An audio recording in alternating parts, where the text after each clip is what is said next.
أما بعد نواصل جلستنا في قراءة وشرح كتاب إمداد المغيث وتسهيل علوم الحديث، وقد وصلنا إلى تقسيم الحديث باعتبار القبول والرد.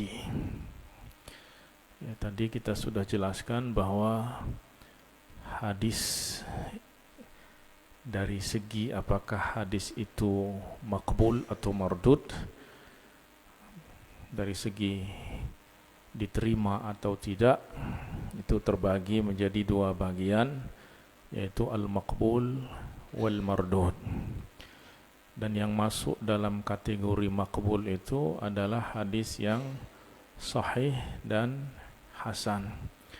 Dan hadis yang mardud itu adalah hadis yang dhaif. Nah, baik, kita akan jelaskan secara rinci. Yang pertama adalah al-haditsu as-sahih. Baik. Tafadhal. Qultum barakallahu fikum as-sahihu huwa mattasala sanaduhu binaqlil adli ad-dhabiti an mithlihi ila muntaha wa salima min syududin wa illatin qadihah.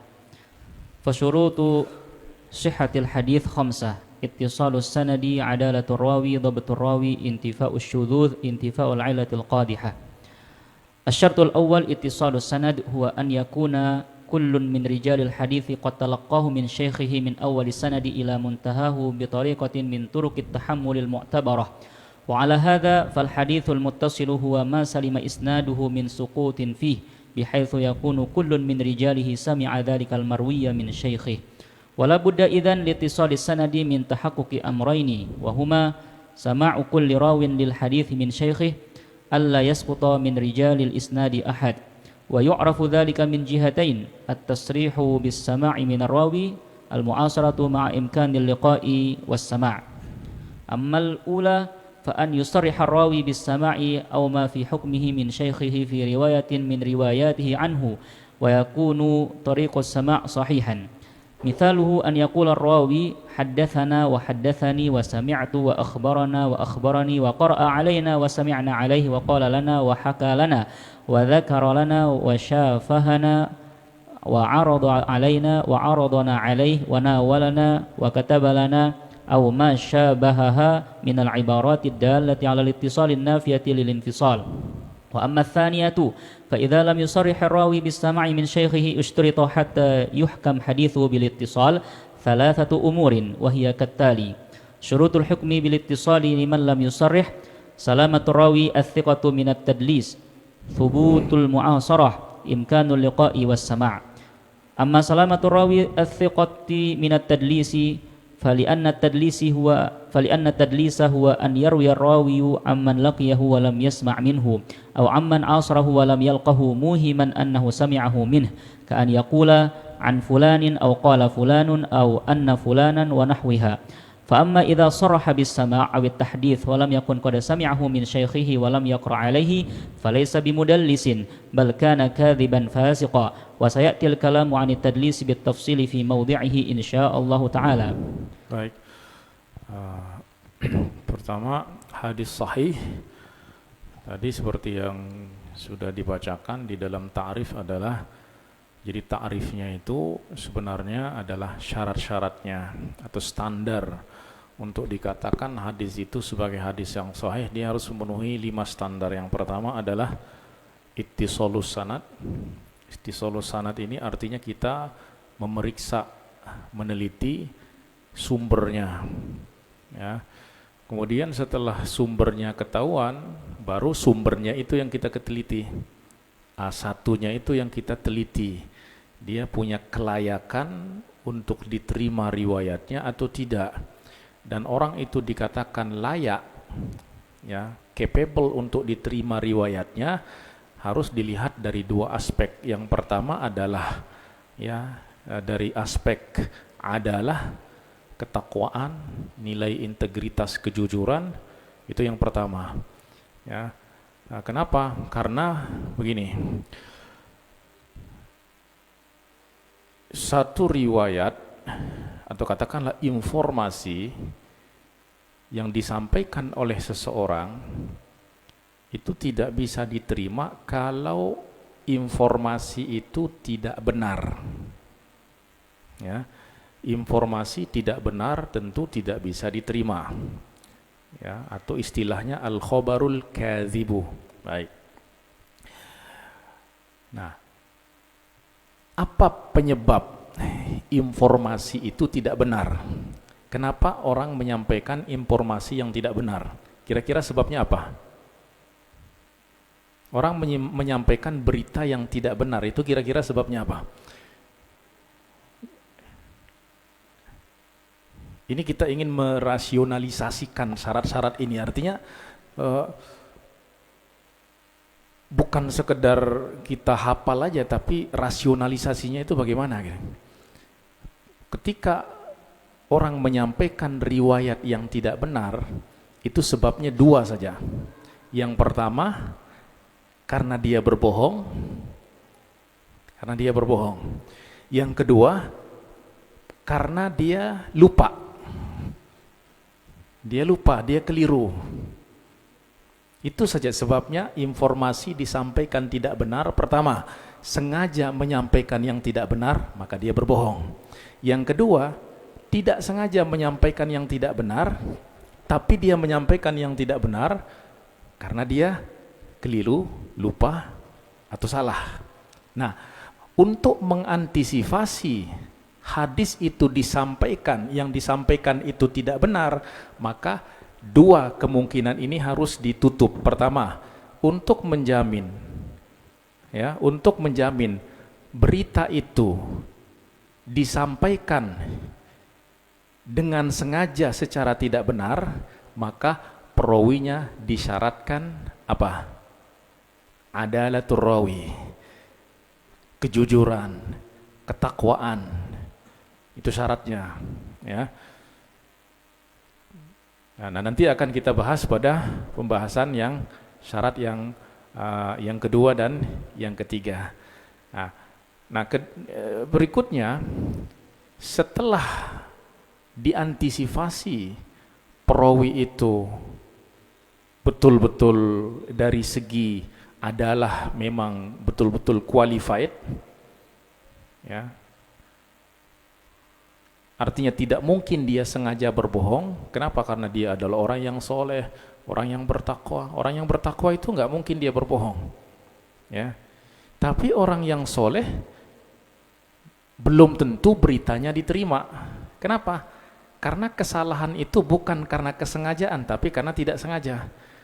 Nah, maka untuk mengantisipasi kesalahan yang tidak disengaja dari orang yang soleh, maka disyaratkan dhabitur rawi. Perawi itu harus betul-betul dhabit, betul-betul ingatannya kuat atau hafalannya kuat, ketelitiannya di dalam menyampaikan berita itu betul-betul tinggi. Nah, sehingga apa yang dia sampaikan betul-betul bisa dipercaya. Nah, tapi sebelum kita berbicara ke sana, ya harus dipastikan dulu ada sumbernya atau tidak. Artinya sanadnya bersambung atau tidak, ya. Jadi begini, hadis itu masuk dalam kategori khobar. Karena sesuatu yang maklum itu bisa diketahui dengan dua. Diketahui dengan akal, maka namanya apa? Makulat. Yang kedua, diketahui dengan his, dengan indera, namanya al-mahsusat. Yang dapat diketahui dengan indera hanya orang yang memang menyaksikan dan mendengar langsung. Misalnya yang tahu Rasulullah SAW bersabda berbuat kan orang yang menyaksikan pada waktu itu, yaitu para sahabat. Baik. Apakah orang yang tidak menyaksikan bisa mengetahui? Bisa, tetapi bukan melalui musyahadah, tapi melalui mendengar khobar, ya, melalui khobar. Nah, Khobar itu tidak akan sampai kepada kita dari sumbernya, melainkan ada yang mengantarnya. Karena kita kan nggak ketemu dengan Rasulullah. Pasti berarti untuk sampai kepada kita, itu kan harus ada yang mengantarkan berita itu kepada kita. Ya. Nah, maka adanya yang mengantarkan berita kepada kita langsung itu namanya sanadnya bersambung. Ya. Saya selalu analogikan sanad itu seperti sinyal handphone gitu. Sinyal handphone. Karena tanpa sinyal kan tidak bisa, suara orang yang menelpon kan nggak akan sampai kepada kita, ya nggak? Nah, maka ada yang terkadang sinyalnya kuat, maka suaranya jelas, seakan-akan kita ngomong langsung di depannya gitu. Ada yang sinyalnya lemah, maka suara yang sampai kepada kita lemah juga, ya enggak? Nah, sehingga kita mengatakan apa? Kok suara kamu lemah? Suara kamu kecil. Padahal di sana udah teriak-teriak. Tapi kenapa kita menghukum dan mengatakan suara kamu kecil? Bukan suaranya yang kecil, sinyalnya yang lemah. Maka kita katakan bukan masalah Rasulullah Sallallahu Alaihi Wasallam, bukan hadisnya sebenarnya yang dhaif, tapi penisbatannya kepada Rasulullah yang lemah. Kenapa? Karena sinyalnya yang lemah, yaitu apa? Perawinya yang lemah. Maka kita kan hadisnya dhaif. Sebenarnya yang dhaif itu bukan hadisnya, tapi perawi yang mengantarkan hadis itu kepada kita yang keadaannya lemah. Ya. Nah, itu perumpamaan sanad. Tapi kalau suaranya jelas, itu ibarat sanadnya sahih. Jadi kalau hadis itu sanadnya sahih, itu seakan-akan kita dengar langsung dari Rasulullah sallallahu alaihi wasallam. Ya. Nah, maka itu perumpamaan sanad, ittisal sanad itu ya harus bersambung. Ya kalau enggak, ya enggak akan sampai kepada kita. Tapi kalau sampai kepada kita sementara sanadnya bersambung, berarti perlu dipertanyakan ini dari mana ini. Ya. Nah, maka itulah perlunya ittisal sanad. Taib. Dari mana kita tahu kalau sanadnya bersambung? Artinya perawi ini betul-betul mendengar dari gurunya. Sementara untuk meneliti dan bertanya, kita nggak mungkin. Kamu dengar nggak mungkin kan? Itu udah hidup ribuan tahun yang dulu. Jadi yang akan kita hukum adalah orang yang hidup ribuan tahun yang dulu, dia mendengar atau tidak. Dari mana kita tahu? Ya, pertama dari kata yang dia gunakan dalam meriwayatkan. Nah, inilah telitinya, karena tadi di mukadimah saya jelaskan bahwa agama ini dibangun di atas ya sanad yang kuat dan amanah di dalam periwayatan. Amanah itu mencakup cara menerima riwayat bagaimana, kemudian kata yang dia gunakan di dalam meriwayatkan itu apa, karena itu akan menggambarkan cara dia menerima riwayat. Misal, kalau dia langsung mendengar, maka dia akan mengatakan haddatsani. Kalau dia di dalam jamaah, dia akan mengatakan haddatsana. Ya, kalau dia mungkin atau boleh mengatakan sami'tu, tapi sami'tu ini lebih umum. Kalau haddatsani itu pasti sudah face to face, itu berhadapan, bertatap muka. Kalau sami'tu itu bisa jadi mungkin majelisnya banyak, suara syekh terdengar tapi nggak ngelihat mukanya, tapi sami'tu, saya dengar suaranya, jadi lebih umum gitu. Nah, setiap kata yang mereka gunakan itu secara amanah menunjukkan cara mereka menerima riwayat. Nah, oleh sebab itu seorang perawi kalau dia sikoh kemudian mengatakan haddatsana, berarti sudah bersambung. Sami'tu bersambung. Akhbarona bersambung. Nah, tapi masalahnya tidak semua perawi mengatakan haddatsana, sami'tu, akhbarona dan lain sebagainya. Banyak yang menggunakan an. Taib. An itu artinya apa? Dari. Baik, kata dari, apakah itu menunjukkan, misalnya saya mengatakan berita ini dari siapa? Dari Ustadz Zain. apakah ketika saya mengatakan dari Ustadz Zain itu menunjukkan saya mendengar secara langsung atau tidak? Hah? Menunjukkan atau tidak? Ihtimal. Kemungkinan iya, kemungkinan tidak. Nah, maka an ini disebut sebagai as-sighah al-muhimah atau al-muhtamilah, kemungkinan mendengar, kemungkinan tidak. Artinya tidak ada secara jelas menunjukkan bahwa saya mendengar langsung. Nah, maka ini kemudian mereka kaji. Kapan ketika orang itu mengatakan an, hadisnya dianggap muttasil, kapan ketika dia mengatakan an dianggap terputus, atau ketika dia perawi mengatakan qala fulan. Baik, ketika seseorang mengatakan qala fulan, ya, qala asy-syekh Zain, apakah itu ketika saya mengatakan qala itu menunjukkan saya mendengar atau tidak? Hah? Menunjukkan mendengar atau tidak? Ihtimal. Karena saya cuman bercerita, beliau berkata. Beda kalau saya mengatakan qala li. Nah, kalau di situ jelas. Qala li. Nah, jadi sedetail itu mereka perhatikan, mereka kaji. Nah, itulah sebabnya kalau orang memahami ilmu hadis ini, dia akan betul-betul mengagungkan hadis yang sudah diseleksi oleh para ulama, karena enggak mudah. Bayangkan Imam Bukhari untuk menulis satu hadis, beliau mengumpulkan Sahih Bukhari itu selama 18 tahun. Itu untuk mengumpulkan 5.700 hadis tersebut, itu 7.000, itu 18 tahun.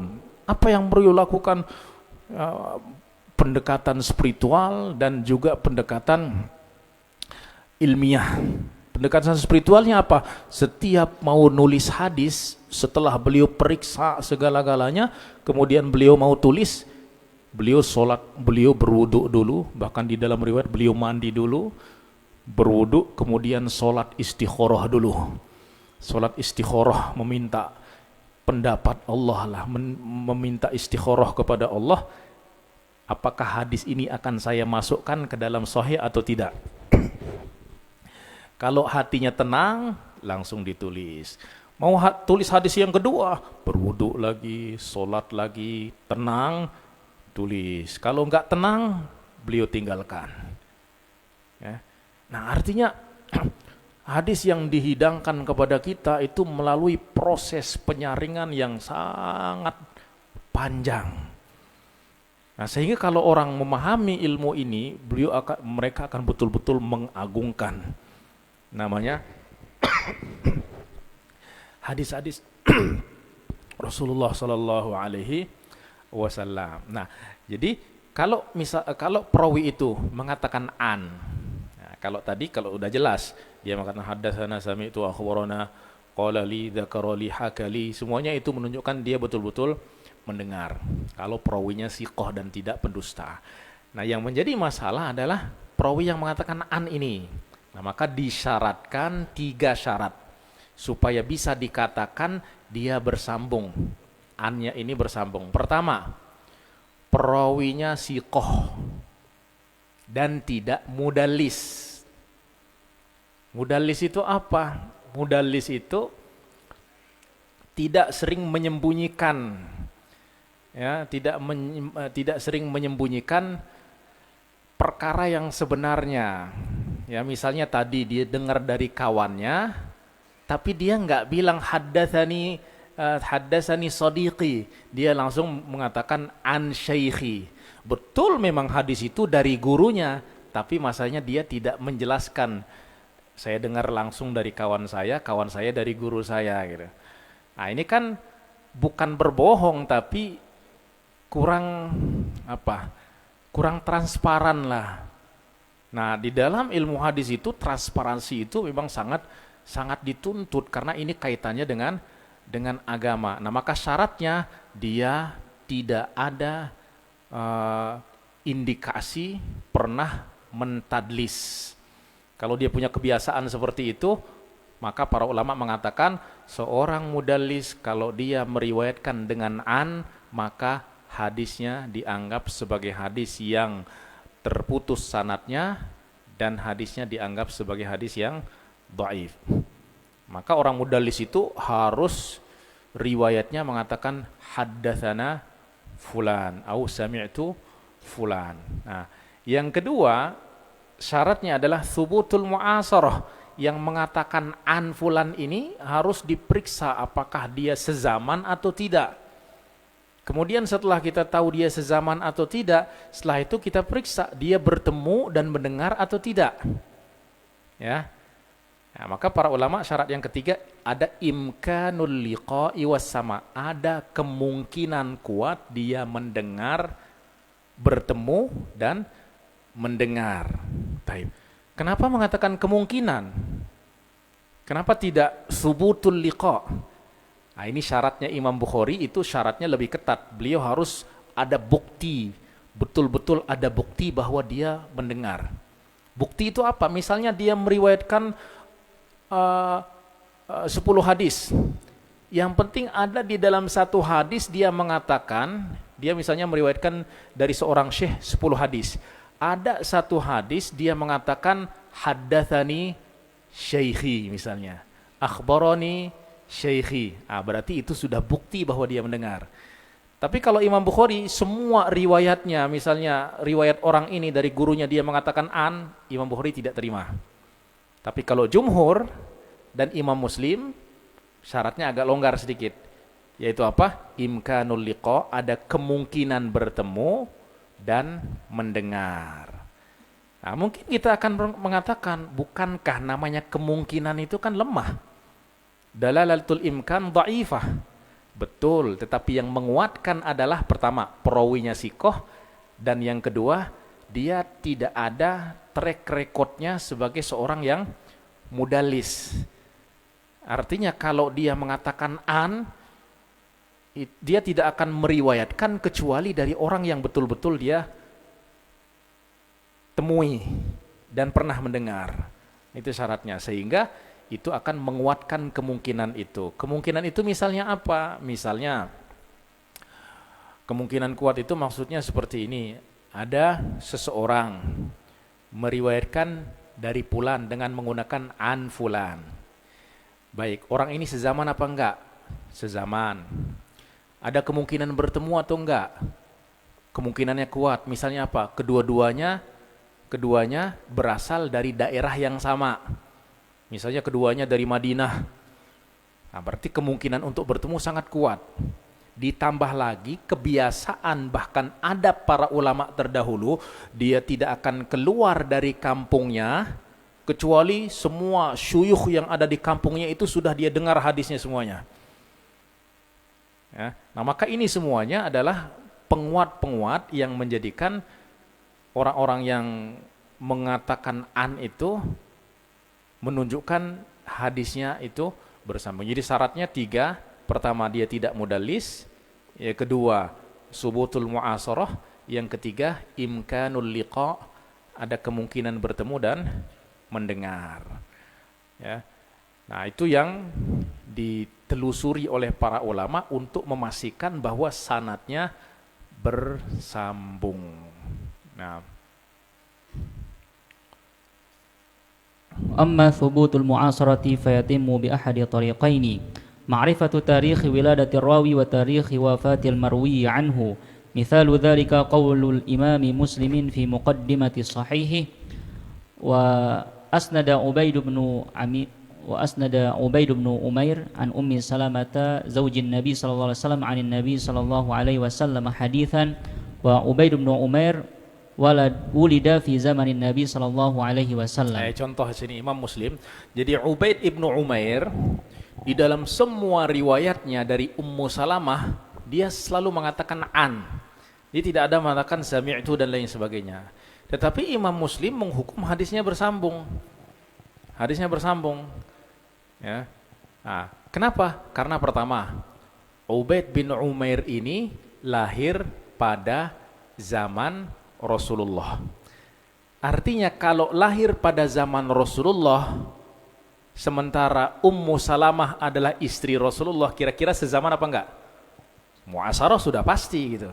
Sama Rasulullah saja muasarah, apalagi dengan istri Rasulullah. Nah, itu cara Imam Muslim untuk membuktikan bahwa Ubaid bin Umair ini muasarah dengan Ummu Salamah.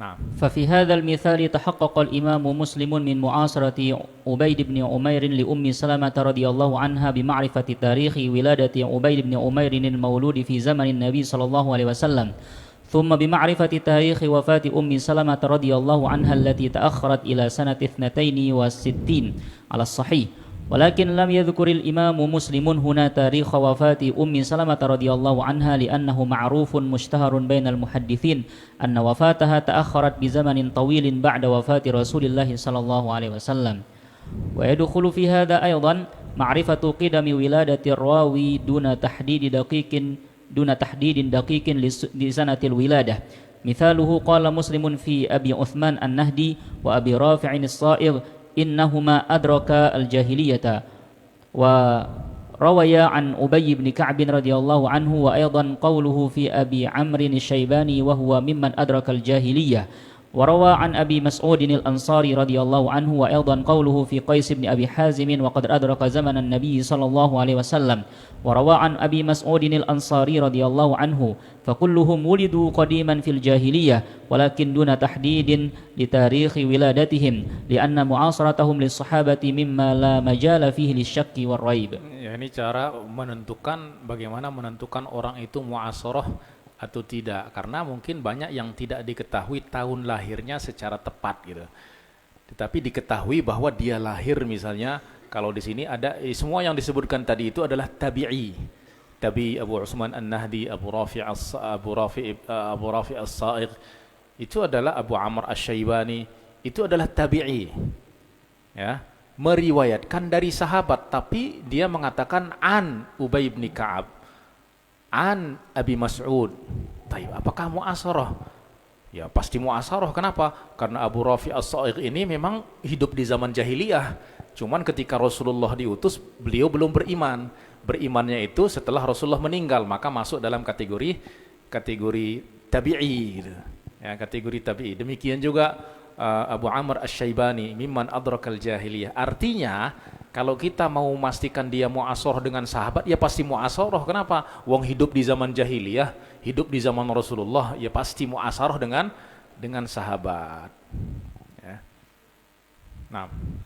ثانيا معرفة تاريخ وفيات الأقدم موتا من مشايخ الراوي الذي سمع منهم فإن معرفة ذلك تعين على التأكد من المعاصرة بين ذلك الراوي وبعض من يروي عنهم مثاله قوله الإمام مسلم في مقدمة صحيحه وأسند عبد الرحمن بن أبي ليلى وقد حفظ عن عمر بن الخطاب وصاحب عليا عن أنس بن مالك رضي الله عنهم عن النبي صلى الله عليه وسلم حديثا فقوله وقد حفظ عن عمر بن الخطاب وصاحب عليا يثبت معاصرة عبد الرحمن بن أبي ليلى لأنس بن مالك رضي الله عنه لأن وفاتهما أقدم بكثير من تاريخ وفاة أنس كما يتبين من السورة التالية.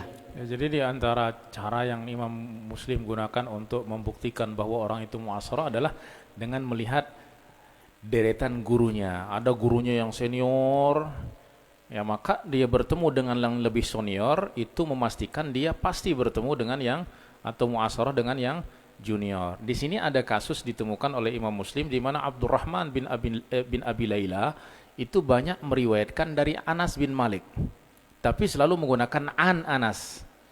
Taib, apakah Abdurrahman bin Abi Layla ini sezaman dengan Anas bin Malik? Sudah tentu. Kenapa? Karena diketahui Abdurrahman bin Abi Layla ini bertemu dengan Sayyidina Umar, bertemu dengan Sayyidina Ali. Sementara Sayyidina Umar dan Sayyidina Ali ini min kibari sahabah.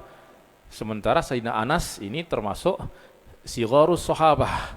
Ya kalau ketemu dengan yang senior, ya sudah pasti ketemu dengan yang junior. Nah, terus imkanul liqa was sama'.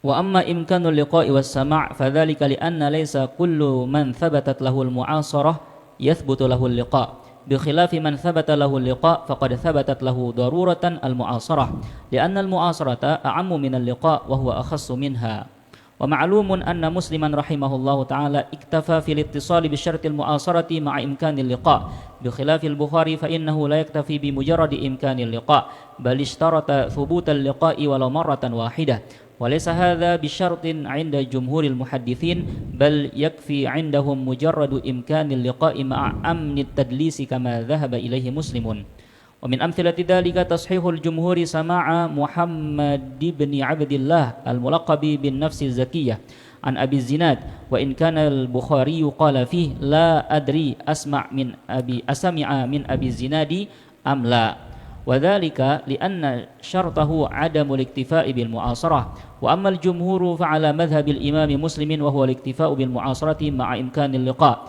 فأبو الزناد وهو عبد الله بن ذكوان مدني عاش في المدينة ومات فيها سنة 130 بعد الهجرة ومحمد بن عبد الله مدني أيضا عاش في المدينة وخرج بالمدينة على أبي جعفر المنصور واستولى على المدينة سنة 145 بعد الهجرة وفيها قتل فالمعاصرة ثابتة واللقاء ممكن بل شبه التحقيق ولذلك قال الذهبي في سير أعلام النبلاء في ترجمة محمد بن عبد الله حدث عن نافع وأبي الزناد فمن توفرت له هذه الشروط الثلاثة حكم حديثه بالاتصال وإن لم يصرح بالسماع ويستخدم الراوي في هذه الحالة صيغا تحتمل الاتصال والانقطاع نحو عن فلان وأن فلانا وقال فلان وإنما يترجح الاتصال على الانقطاع هنا بكون الراوي الثقة السالمة من التدليس أو بإقرار من اتهم بالتدليس وهذا في القليل النادر بأن ما أداه بإحدى هذه الصيغ ثبت سماعه له من شيخه كقول ابن جريج وهو ممن اتهم بالتدليس كما في تهذيب التهذيب للحافظ ابن حجر إذا قلت قال عطاء فأنا سمعته منه وإن لم أقل سمعت وإلا فلا. Nah, ini semuanya menggambarkan tentang bagaimana ketelitian para ulama kita di dalam mengeluarkan kesimpulan-kesimpulan bahkan untuk menghukum seorang perawi gitu. Untuk menghukum seorang perawi itu mereka melakukan usaha yang sangat besar dan sangat detail gitu. Apalagi untuk mengeluarkan kesimpulan-kesimpulan hukum agama gitu. Karena banyak orang yang sekarang itu kok malah meremehkan itu ijtihad para ulama dan lain sebagainya. Oh, kita juga bisa berijtihad, tapi mereka tidak tahu bagaimana proses ijtihad para ulama. Ya kalau dalam urusan orang ini dengar atau enggak saja begitu detail mereka mengkaji, meneliti, menelusuri dan lain sebagainya, ya apalagi dalam urusan yang lebih besar. Jadi itulah sebabnya kita memang faedah kita bertalaki dan mengambil belajar ilmu secara tekun itu akan menjadikan kita betul-betul mengagungkan agama, mengagungkan para ulama dan usaha keras mereka di dalam menyajikan kepada kita agama yang memang sudah siap saji gitu. Ya, karena sekarang banyak orang yang justru menyepelekan dan menganggap remeh. Bahkan ada yang mengatakan ya kalau mereka berijtihad kenapa kita tidak berijtihad gitu. Hum rijal wa nahnu rijal gitu. Ya. Kata mereka seperti itu. Bukan kata para guru kami la hum rijal wa antum zukur. Beda antara rujulah dengan zukuriyah. Ya mereka adalah rijal. Ya kamu adalah zakar gitu, zukur. Ya. Artinya rijal itu ada mengandung makna yang mendalam di situ, ya. Baik. Jadi di dalam memastikan bahwa sanad ini bersambung, itu akan ditelusuri setiap perawi kebiasaannya seperti apa dan lain sebagainya, lafaz yang dia gunakan di dalam meriwayatkan hadis itu juga akan diteliti, diperiksa dan seterusnya. Ya. Baik, itu syarat yang pertama. Nah, kalau sudah syarat yang pertama ini lolos, berarti masuk kepada seleksi yang kedua. Ya, Seleksi yang kedua, berarti sudah artinya syarat-syarat administrasi sudah sah ini. Tinggal nanti melihat kelayakan kompetensinya dulu. Kompetensi daripada perawi ini. Nah, itu akan dilihat dari aspek yang kedua.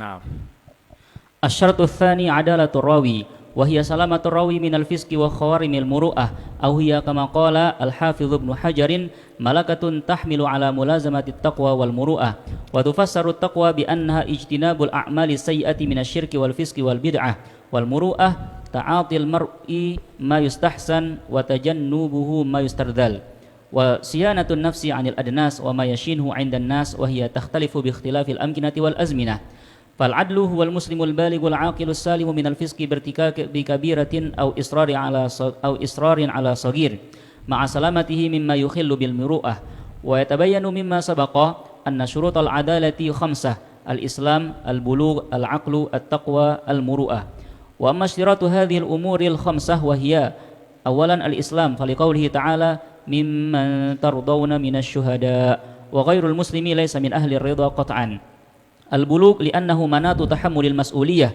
والتزام الواجبات وترك المحظورات العقل لأنه لا بد منه لحصول الصدق وضبط الكلام التقوى وهي اجتناب الكبائر وترك الإصرار على الصغائر أما الكبائر فركوبها فسق قطعا وكذلك الإصرار على الصغائر لأن الإصرار يجعلها كبيرة ويدل على اشتراط التقوى قوله تعالى يا أيها الذين آمنوا إن جاءكم فاسق بنبأ فتبينوا وقوله وأشهدوا ذوي عدل منكم وقوله ممن ترضون من الشهداء وهذه الآيات وإن كانت في الأموال ونحوها فإن الرواية للحديث دين فهي أجدر من المال في أن يشترط لها هذا الشرط الاتصاف بالمروءة وترك ما يخل بها وهو كل ما يحط من قدر الإنسان في العرف الاجتماعي الصحيح مثل التبول في الطريق وكثرة السخرية والاستخفاف لأن من فعل ذلك كان قليل المبالاة لا نأمن أن يستهتر في نقل الحديث النبوي فاتصاف الراوي بالعدالة إذن يطمئن معه إلى كفاءته الدينية والخلقية التي تمنعه من الكذب أو القول بغير علم وتثبت عدالة الراوي ب3 أمور وهي الشهرة بين أهل العلم واستفادة الثناء عليه بالعدالة كالأئمة ال4 أو بتنصيص عالمين بالجرح والتعديل أو عالم واحد عليها. Jadi ini uji kompetensi yang pertama, tahapan pertama bagi seorang perawi adalah adalatur rawi.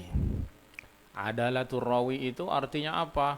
Salamatur rawi minal fisqi wa khawarimil muru'ah, artinya dia terbebas dari perbuatan fasik dan khawarimil muru'ah, ya, dengan selamat dari hal-hal yang merusak citra muru'ah itu, marwah, ya, apa bahasa yang lebih dikenal itu, ya. Ya, kehormatan, ya, nama baik lah. Artinya dia mengandung dua aspek agama dan aspek moral sosial, ya, aspek moral agama dan moral sosial. Nah, maka kalau Al-Hafidz Ibnu Hajar beliau mentakrif adalah itu malakah, ya, malakatun tahmilu ala mulazamati taqwa wal muru'ah. Malakah itu apa? Melekat, sesuatu yang melekat. Artinya apa? Kalau ta'rifnya itu hay'atun rasikhatun fin nafsi bihaitsu yasduru anha al-af'alu min ghairi fikrin wala rawiyah. Hay'ah rasi'ah, hay'ah itu keadaan jiwa yang memang sudah rasikhah, tertanam di dalam jiwa, yang menjadikan seseorang berbuat itu tanpa berpikir dan tanpa menimbang. Karena memang sudah menjadi apa? Menjadi karakter, menjadi sifat. Nah, jadi adalah ketakwaan itu harus sudah menjadi karakter. bukan hanya sekedar sesuatu yang sedang berusaha untuk dicapai. Ya. Orang untuk menjadi baik, caranya pakai ini, banyak berbuat baik. Ya enggak? Dia banyak sering berbuat baik sehingga dia dikatakan sebagai orang baik. Nah, beda enggak antara orang berbuat baik dengan orang baik? Beda enggak? Hah? Tentu beda. Orang berbuat baik, siapa juga orang jahat pun bisa berbuat baik. Hah? Bedanya apa? Ya, kalau orang yang tidak baik belum menjadi sifat, ya baiknya itu terkadang masih uh, uh, apa? Masih musiman, kondisional gitu. Kalau dia ketemu dengan orang baik, dia berbuat baik. Tapi kalau dia kecewa, udah dia lupa dia kesel, dia nggak akan berbuat baik. Berarti kebaikannya itu masih didikte oleh keadaan gitu. Nah kalau orang baik ya kapan aja dia akan baik. Gitu. Bahkan orang nggak berbuat baik pun dia balas dengan kebaikan. Kenapa? Karena dia baik. Nah maka malakah adalah itu harus menjadi sesuatu yang betul-betul sudah tertanam di dalam diri, sudah menjadi karakter. Itu baru dikatakan malakah. Tahmilu, sehingga orang itu senantiasa melazimi ketakwaan. Ya, kalau kita kan untuk bertakwa itu perlu mujahadah dulu gitu. Ya enggak? Perlu mujahadah gitu. Ya, lewat perempuan cantik itu mujahadahnya berat banget itu. Ya enggak? Mau melirik apa enggak melirik, bergolak di dalam itu. Nah, tapi kalau orang bertakwa ya memang udah Qudul Basor itu udah menjadi hal yang ringan gitu. Ya. Jadi ini untuk kita bedakan antara apa yang dimaksud dengan malakah ini. Jadi orang yang dimaksudkan dengan adal itu harus betul-betul sudah jadi malakah, bukan hanya sekedar perbuatan, keadaan, tapi sudah menjadi karakter. Ya. Misal ada orang yang bersedekah, ya, dengan orang yang pemurah, apa bedanya? Ya kalau orang bersedekah ya siapa aja dia bersedekah, memberi dan lain sebagainya. Tapi terkadang kalau orang yang belum menjadi malakah, untuk dia bersedekah itu perlu mikir dulu, perlu menimbang dulu, perlu dialog dulu dengan dirinya sendiri. Ya, saya bersedekah apa enggak ya? Kalau saya bersedekah, uang saya berkurang, ini lagi nabung mau kawin ini, mau nikah. Jadi nanti nggak jadi nikah ini. Akhirnya diurungkan. Tapi kalau saya bersedekah, ntar didoain malaikat. Ya, Allahumma a'ti kulla munfiqin khalafa. Bisa jadi dapat lebih banyak nanti. Akhirnya menanglah dialognya itu, akhirnya dia bersedekah. Berarti ini masih belum jadi malakah. Dia masih keadaan yang masih menggantung, kondisional gitu. Ya. Tapi kalau orang yang sudah jadi malakah, ketika dia yang memberi, udah memberi aja. Dia nggak akan mikir-mikir lagi. Kenapa? Karena memang sudah jadi karakter. Dan dia nggak akan melihat siapa yang diberi, berapa yang diberi, dan kapan dia memberi. Ketika dia memberi, udah memberi aja tanpa dia mikir. Nah itu maksudnya hayatun rasikhatun bihaitsu tasduru anhal af'alu min ghairi fikrin wala rawiyah. Di mana perbuatan itu muncul tanpa berpikir dan tanpa menimbang. Nah, harus bisa sampai tahapan seperti itu baru dikatakan seorang itu adalah. Jadi dia meninggalkan dosa, ya. Dosa besar itu sudah menjadi karakter, artinya dia nggak perlu mujahadah lagi gitu. Ya. Nah, jadi wa tafassaru taqwa bi annaha ijtinabul a'mal as-sayyi'ah minasyirki wal fisqi wal bid'ah. Adapun bid'ah ini nanti akan ada rinciannya gitu. Ada rinciannya. Nah, kemudian setelah dipastikan dari segi ketakwaan sudah terjamin, dia soleh dari segi agama, tapi itu nggak cukup. Sebab ini berkaitan dengan kepercayaan. Orang baik, soleh, dan lain sebagainya. Tapi ada masalah. Masalah dia apa? Masalahnya adalah dia tidak taat pada aturan sosial misalnya. Atau nilai-nilai yang baik di dalam masyarakat. Ya, ada adat baik, moral baik di dalam masyarakat yang mungkin tidak ada kaitan dengan agama, itu dilanggar semua. Nah kira-kira orang yang ada di dalam masyarakat itu bisa percaya apa enggak dengan orang itu? Dia memang soleh. Ya, misal seperti ini, ya contohnya. Ada orang yang Masya Allah dia soleh, bertakwa, nggak pernah kelihatan berbuat dosa dan lain sebagainya. Kemudian dia seorang penceramah, ya, tapi pas lagi naik motor ngebut, bro, lampu merah dilanggar, ya, lampu merah dilanggar. Setelah itu tiba-tiba berdiri duduk di mimbar, kemudian ceramah. Yang ngelihat hadir di situ, kira-kira persepsinya apa? Allah, orang ini ugal-ugalan. Ya padahal walaupun dari segi agama nggak ada larangan untuk melanggar lampu merah dan lain sebagainya, tapi kan itu aturan yang harus kita taati. Nah, tidak mentaati aturan-aturan seperti itu akan menjadikan sekurang-kurangnya nama baik orang itu sedikit turun gitu. Kredibilitasnya itu berkurang. Ya. Nah, oleh sebab itu uruf ini kaitannya dengan nilai-nilai yang ada di dalam masyarakat yang sahih, dan tentu ini setiap masyarakat dan setiap zaman berbeda-beda gitu. Ya. Nah, kalau dulu zaman Imam Syafi'i, ya di antara yang menjatuhkan uruf itu adalah orang nggak pakai kopiah. Berjalan nggak pakai kopiah itu sudah muskit lil adalah. Itu pada zaman beliau gitu. Nggak pakai kopiah itu sudah muskit lil adalah. Nah, tentu ini pada zaman beliau. Pada zaman sekarang kita nggak bisa menggunakan standar itu.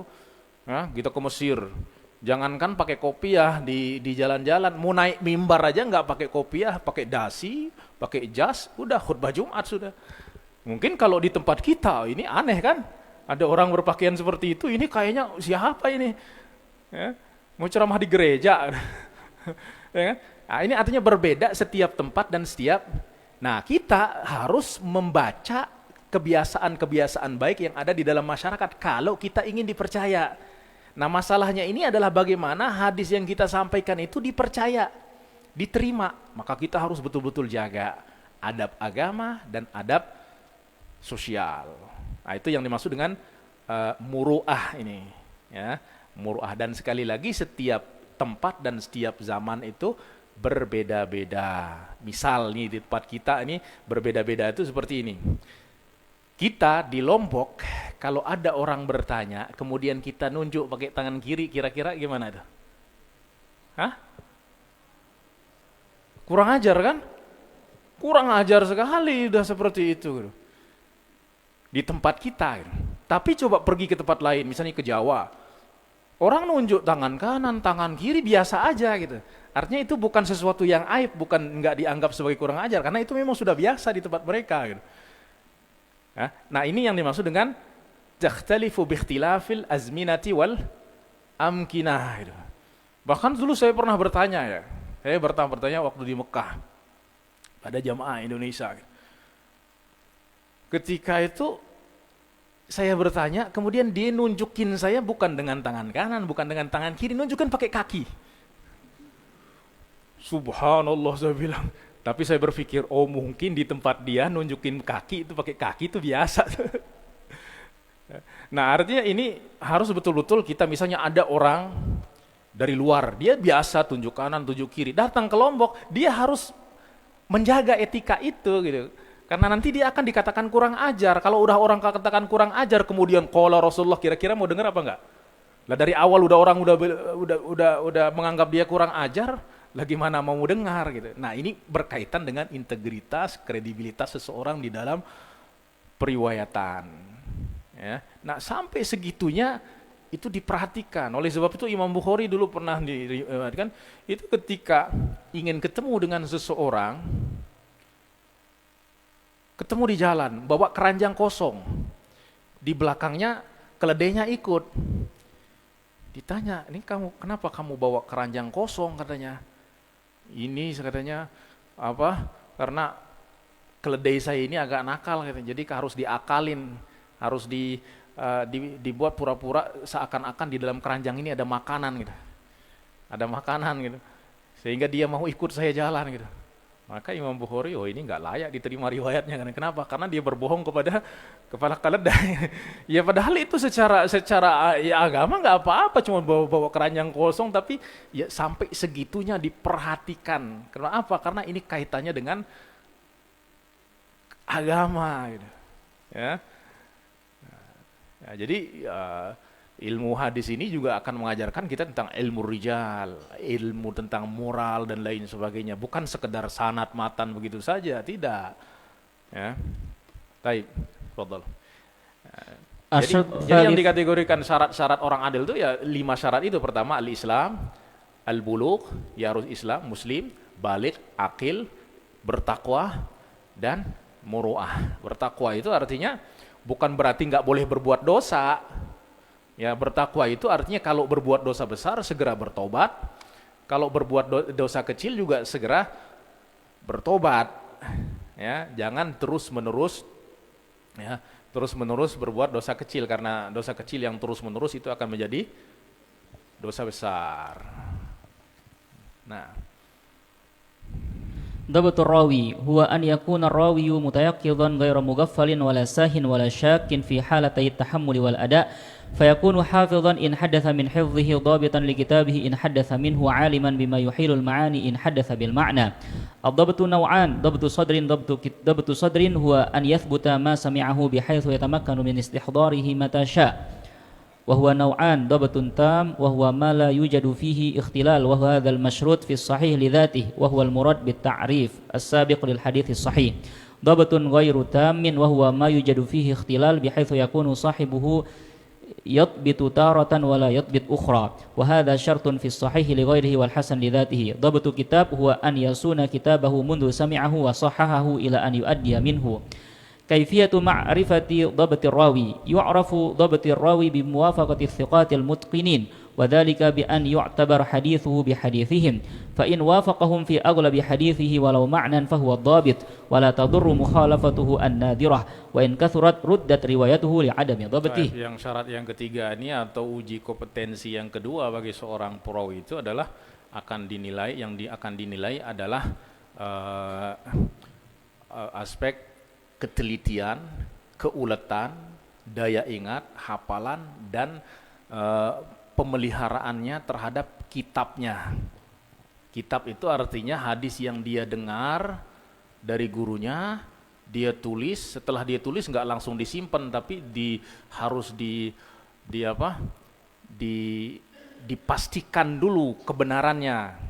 Ya, dipastikan kebenarannya dengan muqabalah dan lain sebagainya.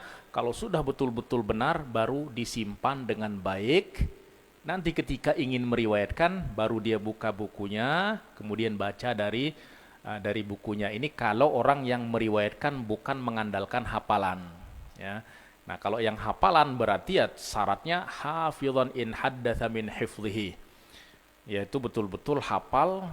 Hafal itu artinya betul-betul dhabtu sadrin. Artinya apa? An yathbuta ma sami'ahu bihaitsu yatamakkanu min istihdarihi mata syaa. Yang dimaksud dengan dhabtu sadri itu artinya orang itu betul-betul hafal. Ya. Istilahnya mutqin lah. Mutqin. Artinya ketika dituntut untuk mengeluarkan hafalannya, dia bisa mengeluarkannya kapan saja gitu. Ya, bukan kondisional, kalau lagi tenang dia bisa, tapi kalau lagi apa? Ya kayak kita dulu waktu ujian syafawi itu apa, ujian lisan, ya mungkin dites sama kawan mengelotok. Ya begitu masuk berhadapan dengan para penguji, itu langsung gemetar, ya gempa bumi, deg-degan, bahkan ketika ditanya namanya pun dia lupa gitu. Nah, berarti ini tidak sabit hafalannya gitu. Kenapa? Karena masih kondisional. Kalau tenang dia bisa, tapi kalau nggak tenang dia lupa gitu. Nah, ini dia tidak masuk dalam kategori orang yang dhabit. Nah, syaratnya dhabit ini mencakup dua. Pertama, an yakuna rawi mutayaqqidhan. Mutayaqqidhan itu artinya betul-betul dalam keadaan sadar, terjaga, dan fokus konsentrasi. Dalam ketika dia mendengar riwayat atau menyampaikan riwayat. Ya, mutayaqqidhan itu artinya ketika dia dengar, dia fokus dengar. Kemudian dia menyampaikan pun dalam keadaan fokus, bukan sambil main HP, ya, sambil hadasana fulan, tapi sambil, itu artinya dia nggak mutayaqqiz. Terkadang nanti orang ketika fokusnya terbagi, dia nggak akan sadar apa yang dia sampaikan. Nah, maka mutayaqqidz itu ketika dia dengar, dia fokus, ketika dia menyampaikan pun dia fokus. Ghairu mughaffal, tidak dalam keadaan lalai. Ya, lalai misalnya gurunya hadasana fulan, ya sedang main apa? Jawab WA, itu kan nggak mungkin, fokusnya itu terbagi, itu nggak mungkin. Ya berarti dia termasuk orang yang mughaffal, sehingga nanti ketika menyampaikan riwayat nih, kualitas riwayatnya sudah turun ini, ya sudah turun, atau dia mengantuk, sehingga tadi Syekh bilang apa, jangan-jangan dia bilang seperti ini, ya berarti itu kualitasnya sudah, atau syakin, atau rupa, atau apa, ragu dan lain sebagainya. Nah, itu diperhatikan oleh para ulama. Taib. Bagaimana para ulama menguji kompetensi perawi dalam segi ini? Caranya adalah, masalahnya adalah perawi ini adalah perawi yang memang sudah hidup ratusan tahun yang dulu. Kita ingin tahu perawi ini dhabit atau tidak. Caranya apa yang dilakukan oleh para ulama? Kita lihat berapa hadis yang diriwayatkan oleh perawi ini. Misalnya dia meriwayatkan 10 hadis. Baik. Kita ingin tahu apakah di dalam hadis ini dia betul-betul dhabit atau tidak. Kita cari hadis 10 ini yang diriwayatkan oleh orang-orang yang sudah pasti sikoh, sudah dijamin kesikohannya. Kita bandingkan, artinya kita konfrontasikan antara riwayat orang ini dengan riwayat orang yang sikoh. Kalau semuanya sama, berarti orang ini dhabit. Ada kesalahan sedikit, berarti dhabatnya berkurang. Semakin banyak kesalahannya, dhabatnya berkurang. Nah, sehingga kualitas riwayatnya pun akan berkurang. Jadi caranya seperti kita ingin tahu murid menjawab pertanyaan. Kita ingin tahu pertanyaannya benar atau tidak. Caranya bagaimana? Ya. Kita bandingkan dengan kunci jawaban. Ya enggak? Kalau semuanya sesuai dengan kunci jawaban, ya berarti anak ini benar di dalam jawabannya. Salah satu, berarti turun, sudah jayyid jiddan. Salah lagi, turun jadi jayyid. Salah lagi, turun jadi maqbul. Salah lagi, sudah rasib. Sudah. Ya, maka demikian itu yang dilakukan oleh para ulama terdahulu untuk menguji dhabat seorang perawi, yaitu apa? Dengan muqaranah, atau di dalam ilmu hadis disebut dengan i'tibar, bi'tibari hadisihi bihadithim, atau istilah akademik itu mengkonfrontasikan riwayatnya dengan riwayat orang yang lebih sikoh. Ya. Nah, di sini saya jelaskan cara yang tadi, misalnya dia meriwayatkan 10 hadis, kita lihat berapa persentase kesamaan hadisnya dengan hadis orang yang sikoh. Ya, misalnya kalau 90%, 100% sampai 90% itu masih dikatakan orang yang sikoh, atau orang yang artinya nilainya itu mumtaz, ya, 90 sampai 100% itu sudah bisa dikatakan dia orang yang awsaqun nas atau siqatun sabtun. 80% sampai 89% itu sudah, ya mungkin derajat akademinya itu jayyid jiddan, tapi hadisnya masih dihukum sahih lidzatihi juga. 70 sampai 79% benarnya, nah maka derajatnya sudah turun jadi soduk, ya. Gelarnya ataupun statusnya akan diberikan, predikatnya namanya soduk. Dia di bawah sikoh. Kalau sikoh itu, soduk dengan sikoh sebenarnya artinya sama, tapi secara istilah sikoh itu untuk orang yang memang betul-betul menggabungkan antara adalah dan dhabat.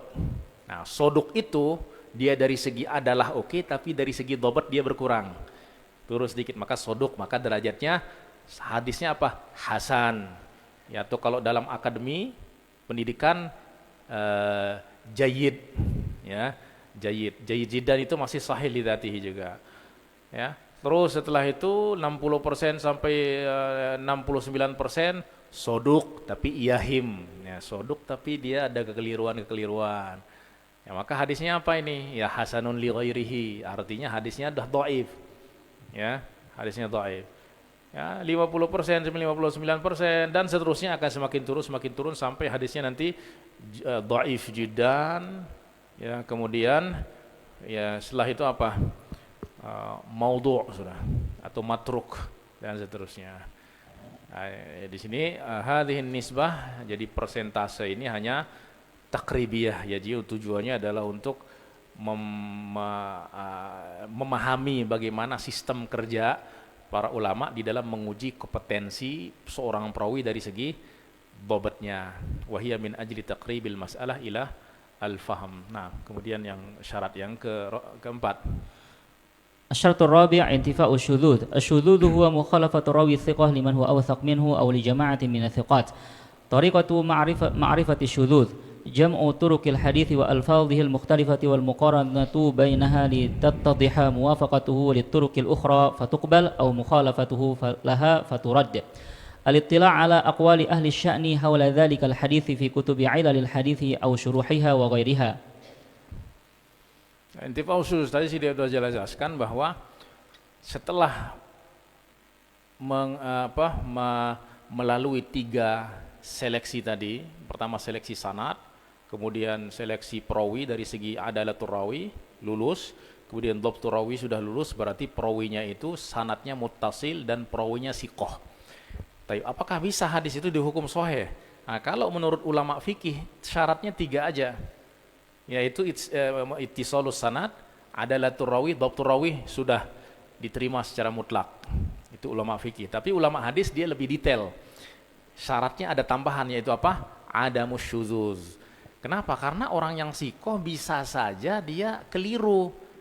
Tapi bagaimana kita tahu orang sikoh itu keliru? Dengan kita mengkonfrontasikan riwayatnya dengan riwayat orang yang lebih sikoh atau orang yang lebih banyak. Ketika ada pertentangan, berarti ada yang benar, ada yang salah. Karena riwayatnya satu, tapi kok ada yang bertentangan ini? Pasti salah satu yang salah. Nah, maka di situ kita harus mentarjih mana yang lebih kuat. Tentu yang lebih sikoh lebih kuat, yang lebih banyak tentu lebih kuat, ya, lebih kuat. Nah, maka riwayat yang bertentangan dengan orang yang lebih sikoh itu namanya syadz. Nah, maka hadis yang sahih itu betul-betul sudah dipastikan tidak ada pertentangan riwayat orang yang sikoh dengan orang yang lebih sikoh. Oleh sebab itu pembahasan syadz ini khusus pada hadis-hadis yang secara zahir sanadnya sahih. Ya, sanadnya sahih secara zahir. Nah, tetapi di situ ada pengkajian yang lebih mendalam, bukan hanya melihat perawi itu sikoh atau tidak sikoh, tapi betul-betul harus dijamin tidak ada kekeliruan. Dengan cara apa? Ya dengan cara mengkonfrontasikan riwayat-riwayatnya, dipastikan tidak ada yang bertentangan, baru setelah itu lulus seleksi yang keempat. Taib. Selesai di situ, kemudian bagaimana kita tahu bahwa hadis itu tidak ada syadz? Ya dengan tadi kita harus mengumpulkan semua. Kan satu hadis itu nanti diriwayatkan oleh dari banyak jalur periwayatan. Kita kumpulkan semua jalur periwayatan itu, kemudian kita bandingkan, kita konfrontasikan. Di situ akan kelihatan perbedaannya di mana, persamaannya di mana. Kemudian perbedaannya ini sifatnya perbedaan ringan, ada yang perbedaannya perbedaan berat dalam artian bertentangan. Nah, kalau perbedaannya sedikit, sekedar perbedaan redaksi tapi maknanya sama, itu tidak masalah. Tapi kalau sudah bertentangan antara perintah dan larangan, ini kan nggak bisa dikompromikan lagi.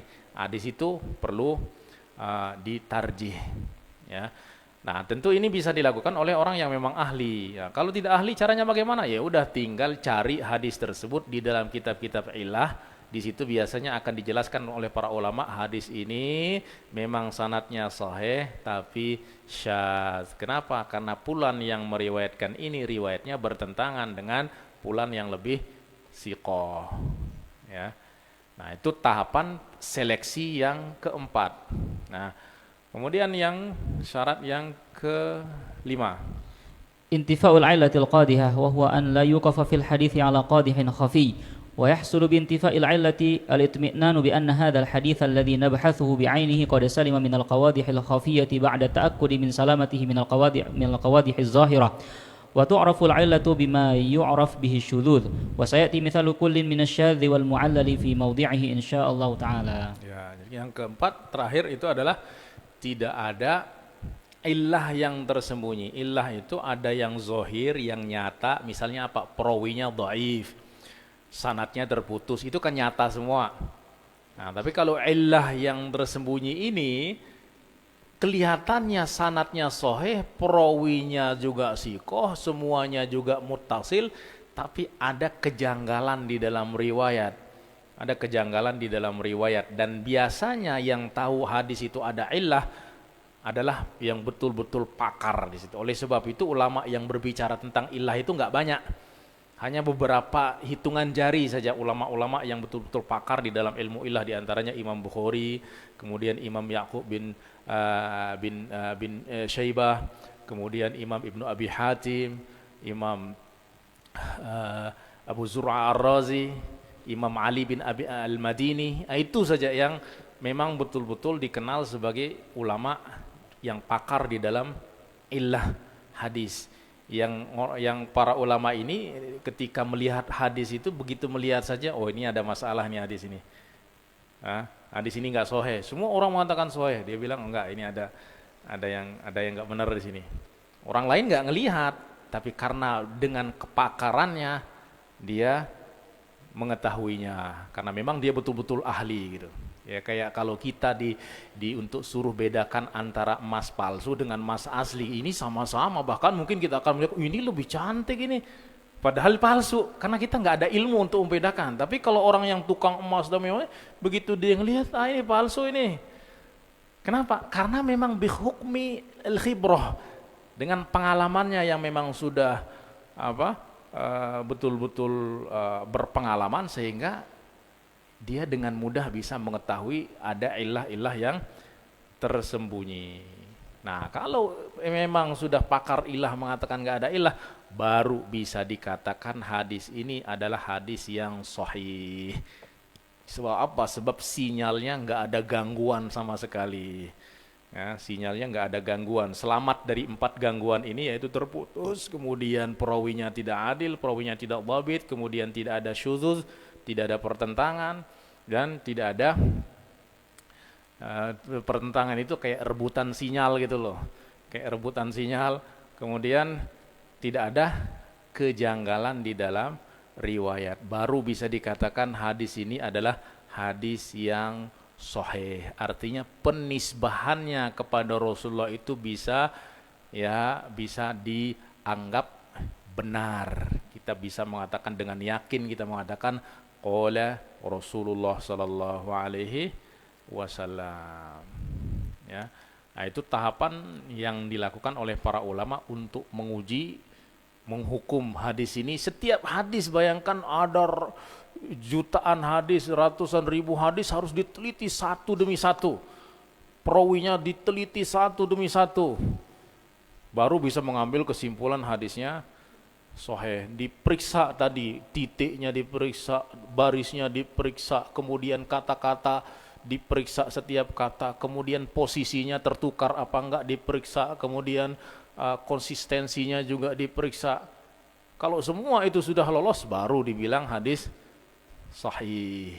Nah, sekarang ada orang tiba-tiba datang, dalilnya apa? Sahih apa enggak? Tahu bagaimana orang menentukan sahih itu jungkir balik, ini kira-kira sahih apa enggak? Kalaupun dikatakan sahih, emang bisa membuktikan itu sahih? Ya, kalau kayak Syekh Jamal Faruq, dia cerita, ada orang yang memang ngeyel begitu ketika disampaikan hadis, sanadnya apa? Sanadnya apa? Sebutin dong sanadnya supaya kita betul-betul yakin. Katanya, akhirnya baik kalau kamu mau sanad, dia bilang haddatsana fulan, qala haddatsana fulan an fulan an fulan an fulan. Qala Rasulullah sallallahu alaihi wasallam. Puas? Ya sudah, saya puas. Kenapa? Karena Anda menyebutkan sanad. Kemudian saya itu bilang,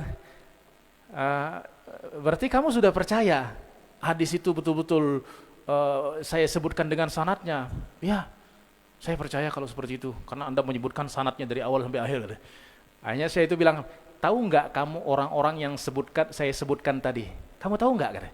Itu semuanya yang saya sebutkan itu adalah penjual sayur di belakang Masjid Al-Azhar. Kata. Ya artinya orang awam nggak akan bisa membuktikan mau dibilang sohih apa nggak sohih. Ya kalaupun dikatakan sohih itu nggak sohih, dia nggak akan bisa membuktikan. Jadi orang awam itu bukan kapasitasnya untuk bertanya sahih atau dhaif dan lain sebagainya. Kalau sudah para ulama mengatakan amalkan, ya udah kita nggak usah bertanya sahih apa dhaif. Ya, itu kerjaannya para ulama. Ya, ini semua orang sekarang sahih apa enggak? Ya, itu kalaupun kita bilang sahih, memang mereka bisa meneliti benar-benar apa yang saya katakan sahih, kan nggak bisa juga gitu.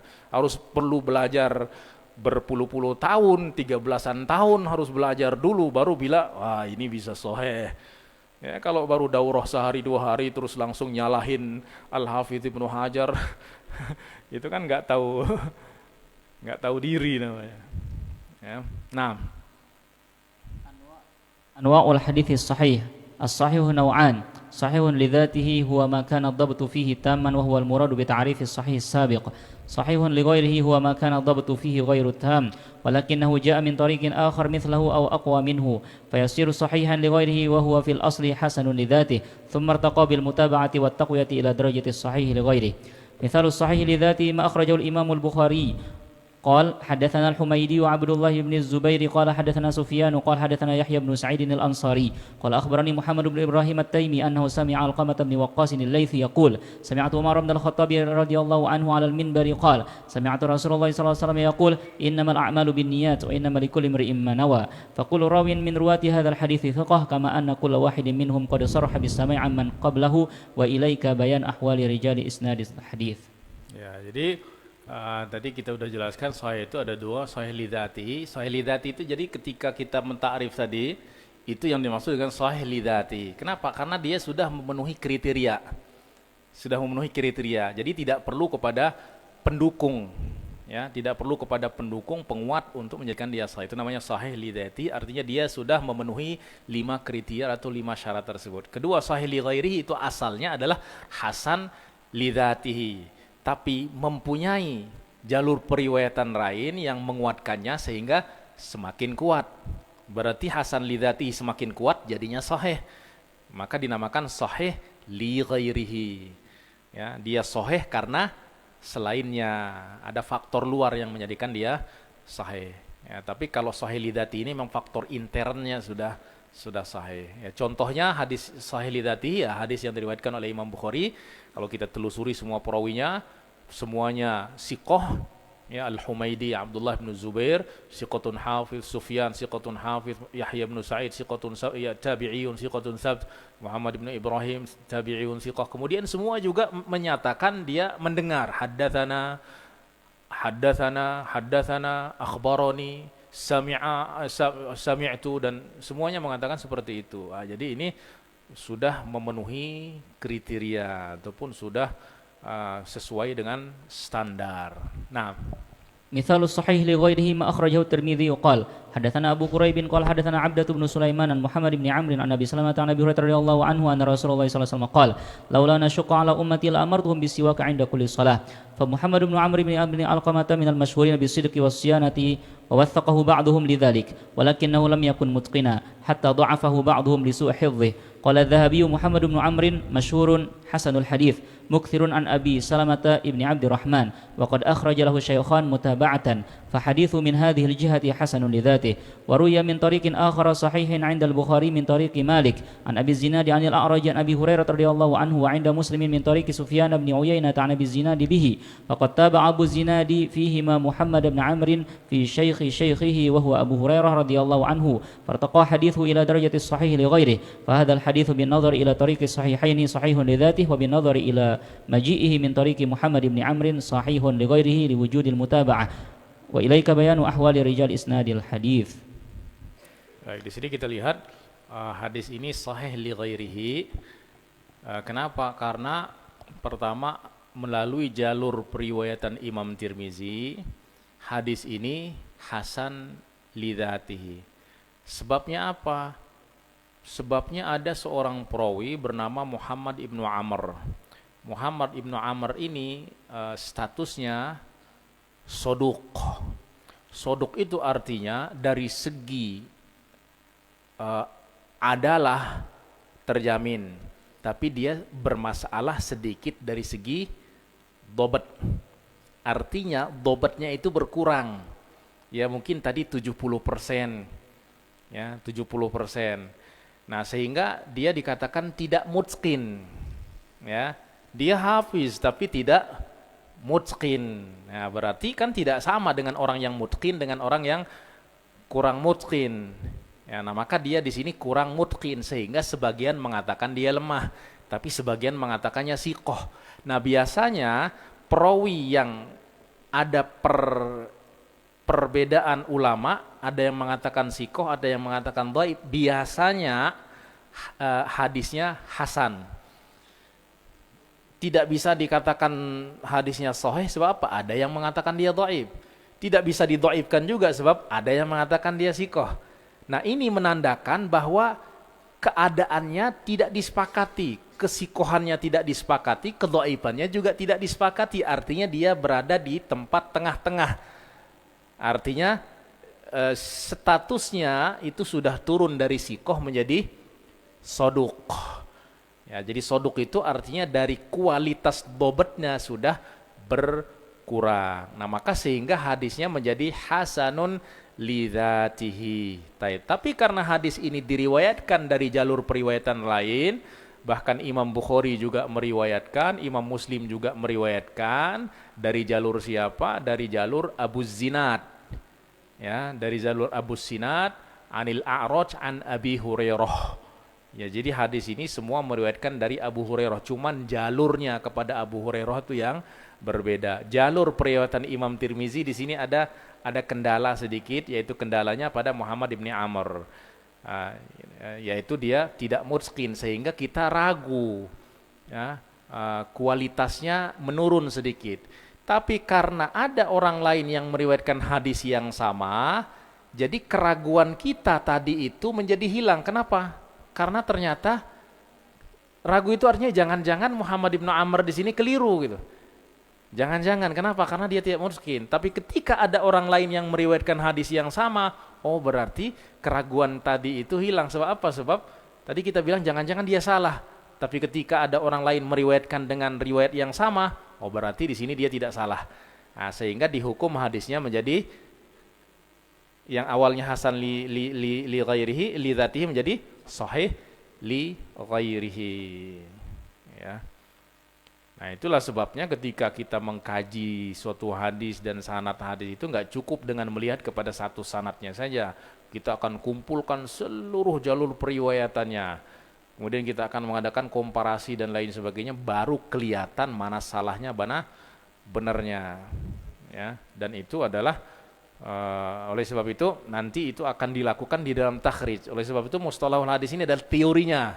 Nanti praktiknya itu di dalam takhrij dan di rosah asanid. Naam. Hukmul amali bil hadits sahih. Qala al-Hafidz Ibnu Hajar fi an-Nukhbah innal ulama'a muttafiquna ala wujubil amali bi kulli ma sahha min al-hadits walau lam yukharrijuhu syaykhan. Maratibul hadits sahih. صنف علماء الحديث مراتب الأحاديث الصحيحة في الصحية والأرجحية على الوجه التالي: مراتب الحديث الصحيح. المرتبة الأولى ما اتفق عليه الشيخان. المرتبة الثانية من فرد به البخاري. المرتبة الثالثة من فرد به مسلم.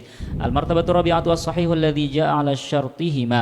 المرتبة الخامسة الصحيح الذي جاء على شرط البخاري.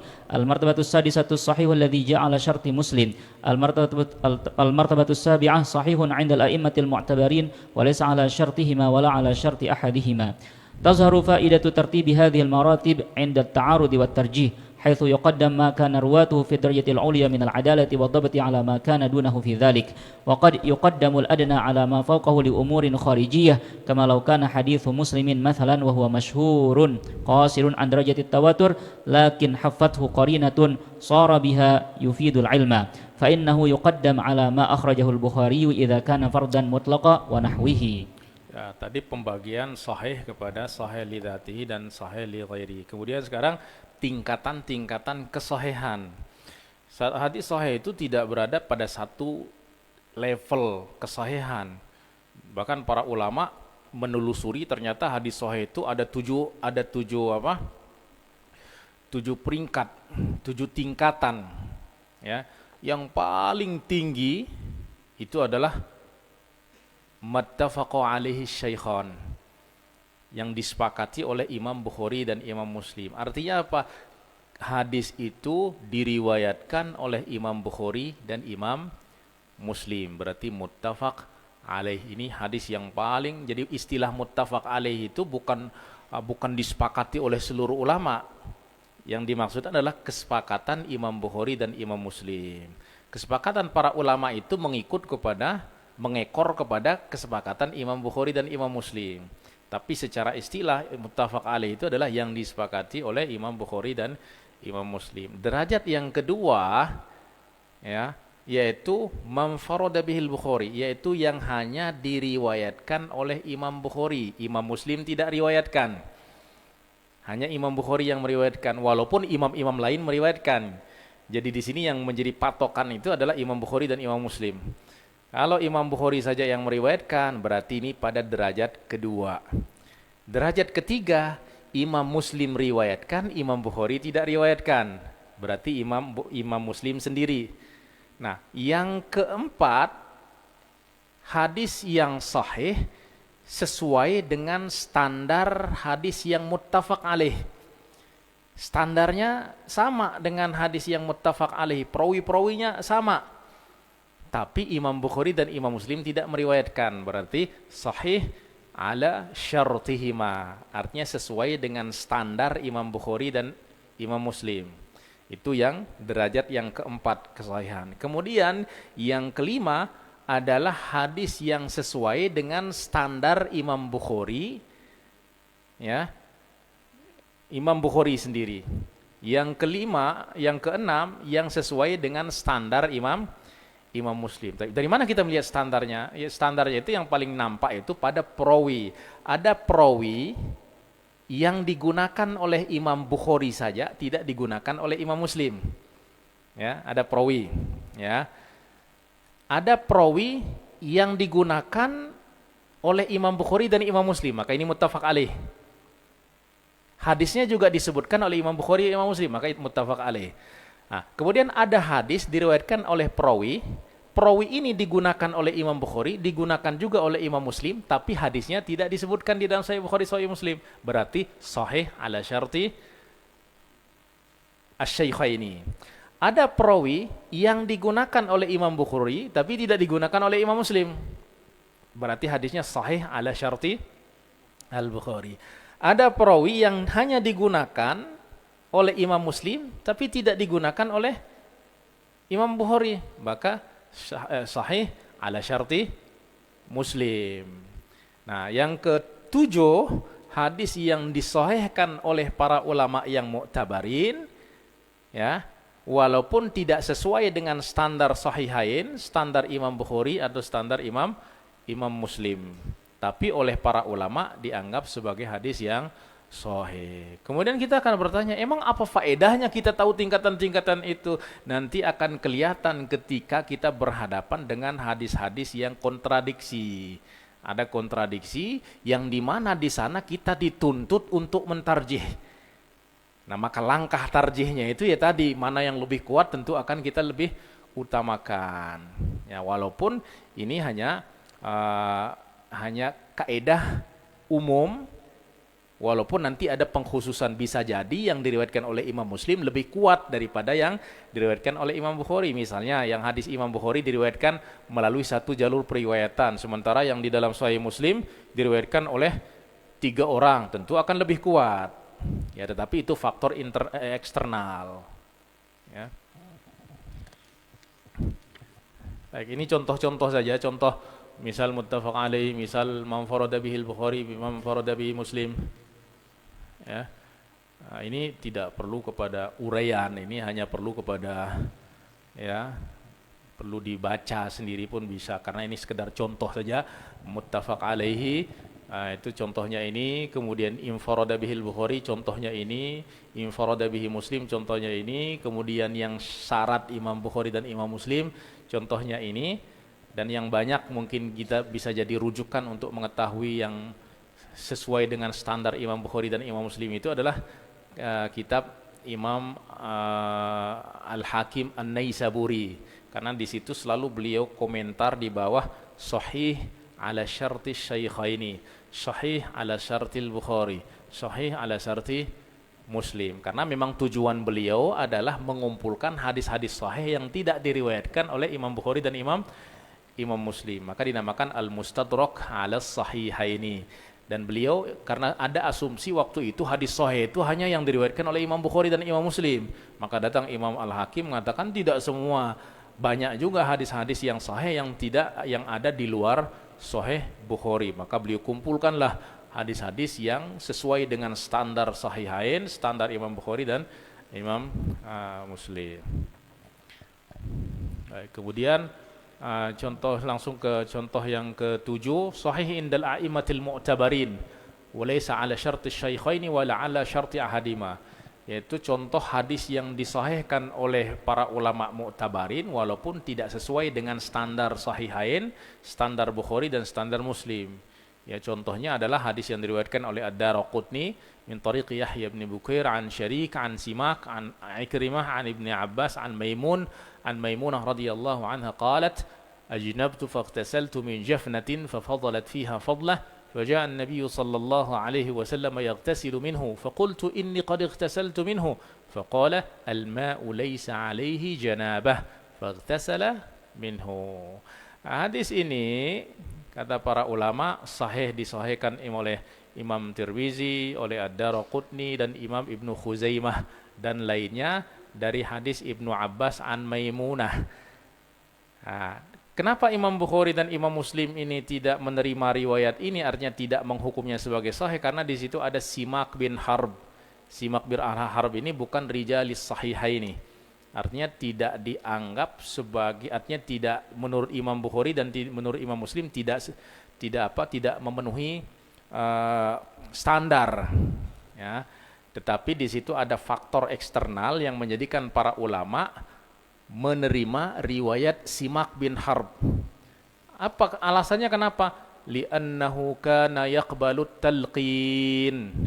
Karena Simak bin Harb ini menerima talqin. Talqin ini artinya bukan talqin di kubur.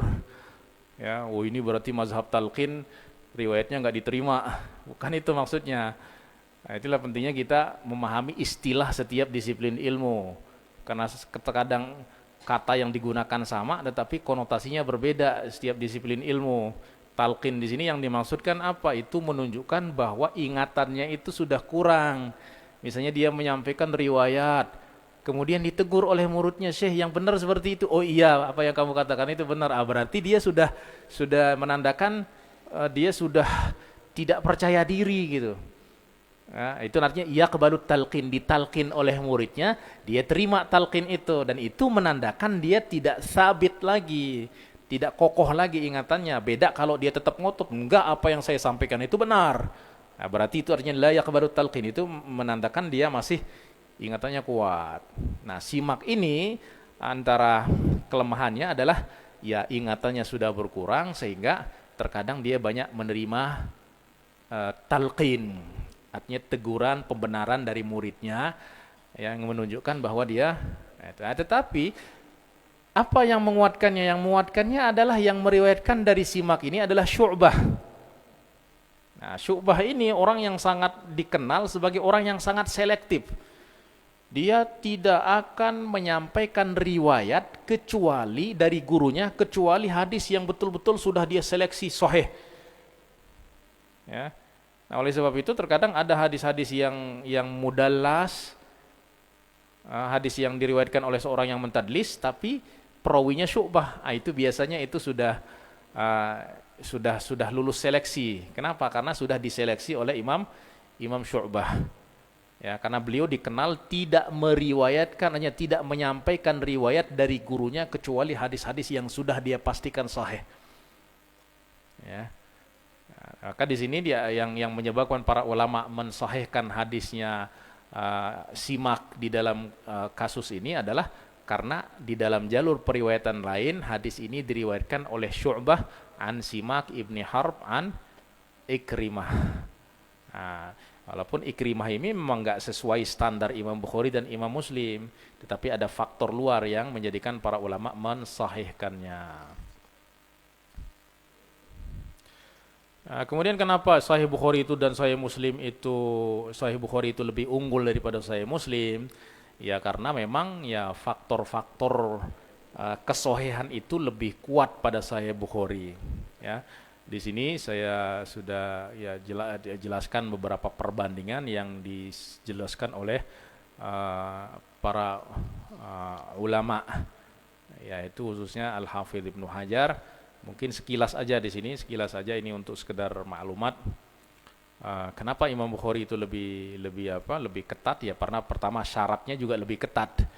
Beliau harus ada bukti bahwa semua perawi itu betul-betul bertemu dengan mendengar. Kalau Imam Muslim cukup imkanul liqa, ada kemungkinan saja.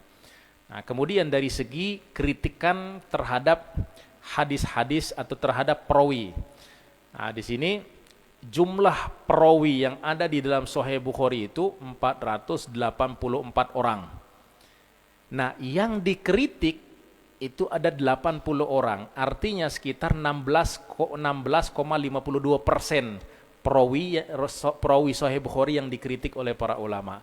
Sementara Sahih Muslim itu perawinya jumlahnya 620 orang. Yang dikritik 160 orang, kelipatan dari Sahih ya, Imam Bukhari. Artinya yang dikritik dari Rijal Muslim itu 25,80%. Otomatis yang lebih sedikit kritikannya tentu lebih selamat, lebih dipercaya ataupun lebih kuat daripada yang banyak kritikan. Ya, dan juga banyak faktor-faktor lain. Ya. Nah, itu perawi-perawinya. Kemudian yang halaman 48 dari segi i'lal dan syudzuz. Nah, hadisnya kalau tadi itu perawinya yang dikritik, kalau ini hadisnya yang dikritik dari keseluruhan sahihain itu 210 hadis. Dari Sahih Bukhari dan Sahih Muslim, keseluruhan yang dikritik oleh para ulama itu 210 hadis. Yang Sahih Bukhari saja yang dikritik oleh para ulama itu 78 hadis. Sementara Sahih Muslim yang dikritik 100 hadis. Jadi di sini keunggulan Imam Bukhari memang lebih kelihatan ya, karena apa? Kritikannya itu lebih sedikit, dan itu pun kritikan terhadap Imam Bukhari itu bukan karena ada hadis dhaif di dalam Sahih Bukhari, bukan. Kritikannya itu kok Imam Bukhari meletakkan syarat seperti ini, tapi kok di dalam praktiknya ada yang tidak sesuai dengan standar beliau gitu. Seharusnya yang dimasukkan itu adalah hadis-hadis yang sahih li dzatihi, kok ada yang sahih li ghairihi, artinya ada hasan li dzat, ada hadis yang hasan li dzatihi atau hadis yang sahih li ghairihi. Nah, itu yang dikritik. Artinya kritikannya itu dari segi kok tidak komitmen dengan standar yang telah ditetapkan oleh Imam Bukhari sendiri. Tapi Imam Ibnu Hajar sudah memberikan jawaban-jawaban terhadap kritikan, khususnya kritikan Ad-Daraqutni terhadap Imam Bukhari. Ya. Bahkan kemudian para ulama juga mempertimbangkan kenapa Imam Bukhari itu lebih agung ya, karena pertama Imam Bukhari adalah murid dari Imam Muslim, dan Imam Muslim terus masih mengambil faedah dari Imam Bukhari. Sehingga Imam Daraqutni mengatakan laulal Bukhari lama roha muslimun wala jaa.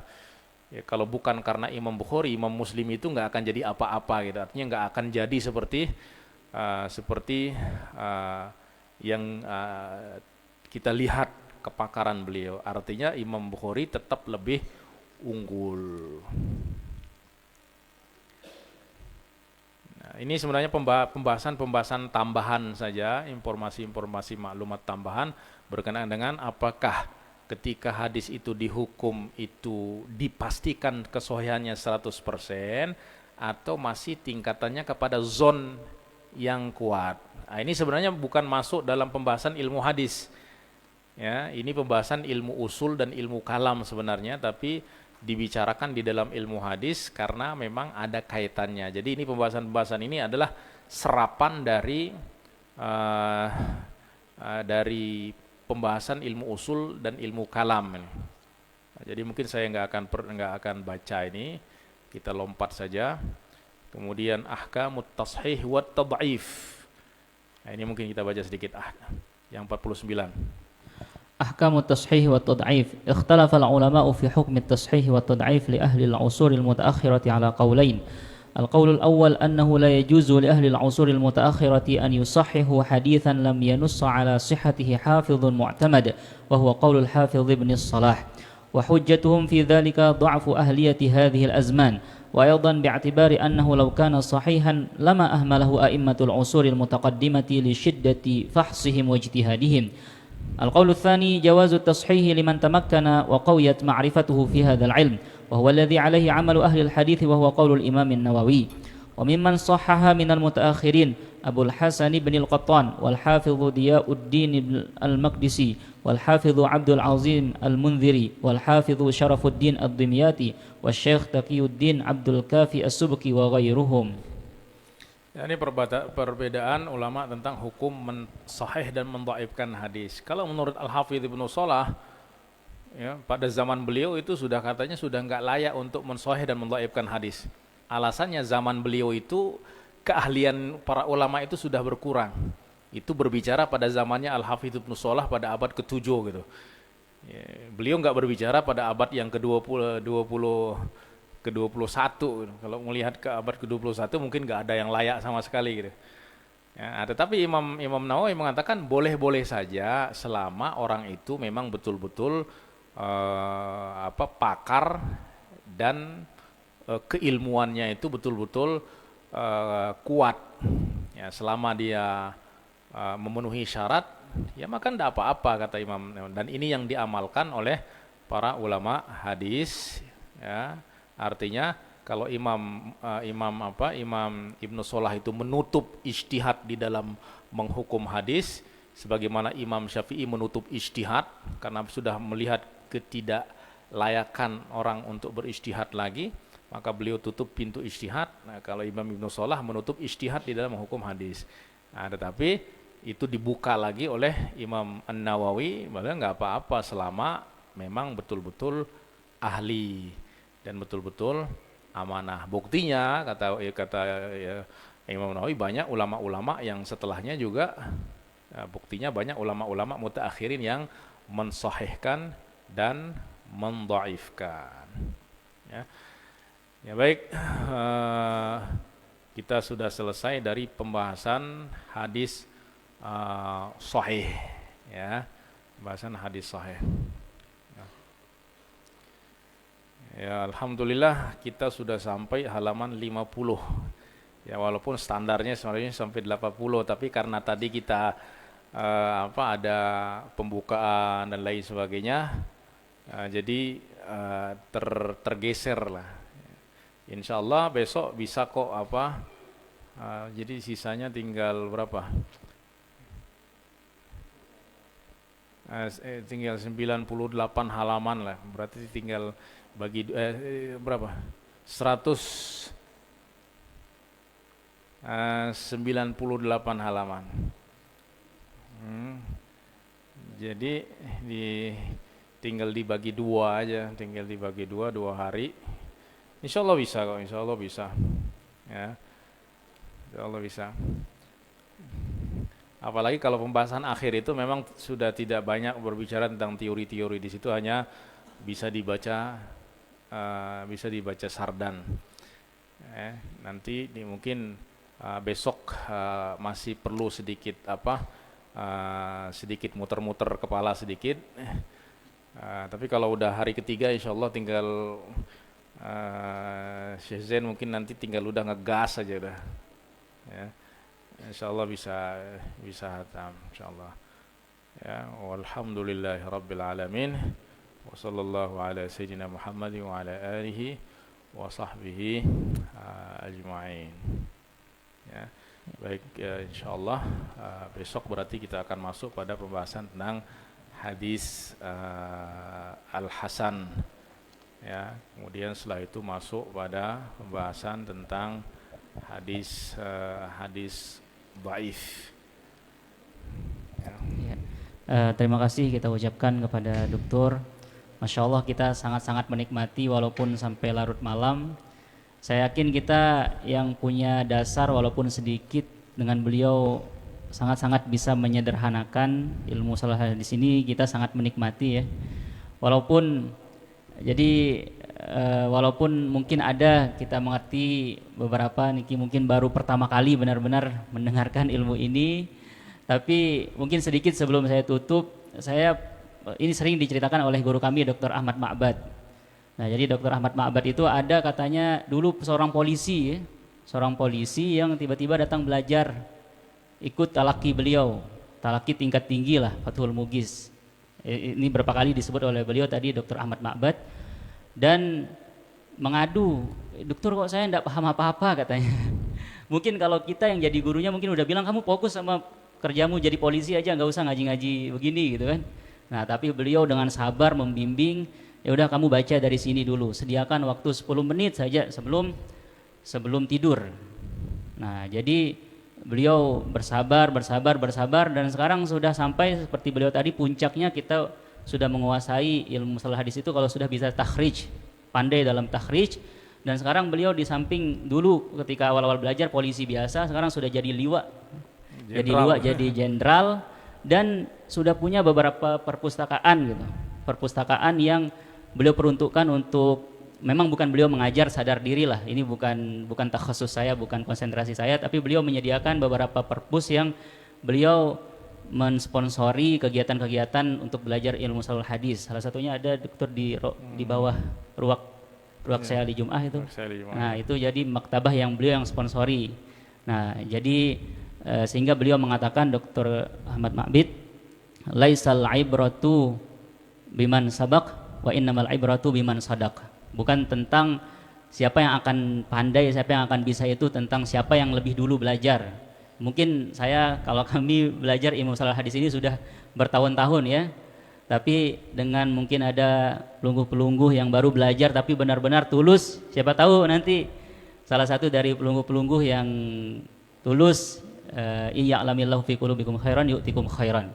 Apabila Allah tahu ada kebaikan di dalam hati kita, Allah akan berikan sesuai dengan kebaikan yang ada dalam diri kita. Siapa tahu lebih pintar nanti dalam bisa jadi nanti jadi profesor di bidang hadis nih, bisa jadi gitu. Ya, jadi mudah-mudahan maksudnya ini supaya enggak kapok datang besok, kita kok enggak paham apa-apa ini kan. Ya, sekian beristirahat, acara bebas, dan besok mudah-mudahan kita enggak ngaret lagi ya. Tadi ngaret setengah jam, besok mudah-mudahan jam 2 on time. Sekian, Allahul muwaffiq wal hadi ila sabilir rasyad. Wassalamualaikum warahmatullahi wabarakatuh.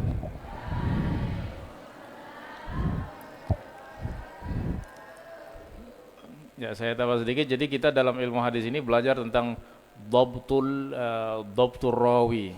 Nah, kita juga harus menerapkannya di dalam dhabtul waqti. Dhabtul waqti ya. Jadi waktunya juga kita harus on time gitu. Ya, on time insyaallah. Ya, fattaqullaha mastata'tum. Ya.